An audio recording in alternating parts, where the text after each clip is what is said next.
ஆதியாகமம் 42 அதிகாரம். எகிப்திலே தானியம் உண்டென்று யாக்கோபு அறிந்து தன் குமாரரை நோக்கி, நீங்கள் ஒருவர் முகத்தை ஒருவர் பார்த்துக் கொண்டிருக்கிறது என்ன? எகிப்திலே தானியம் உண்டென்று கேள்விப்படுகிறேன். நாம் சாகாமல் உயிரோடு இருக்கும்படி நீங்கள் அவ்விடத்துக்கு போய் நமக்காக தானியம் கொள்ளுங்கள் என்றான்.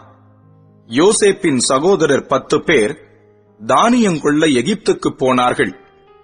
யோசேப்பின் தம்பியாகிய பென்யமீனுக்கு ஏதோ மோசம் வரும் என்று சொல்லி யாக்கோபு அவனை அவன் சகோதரரோடே அனுப்பவில்லை.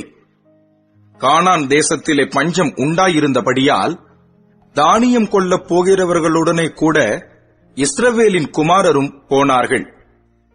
யோசேப்பு அந்த தேசத்துக்கு அதிபதியாயிருந்து தேசத்தின் ஜனங்கள் யாவருக்கும் விற்றான்.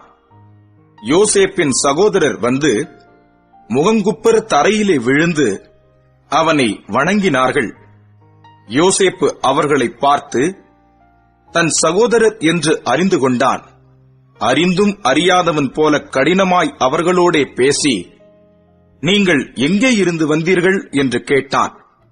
அதற்கு அவர்கள், கானான் தேசத்திலிருந்து தானியம் கொள்ள வந்தோம் என்றார்கள்.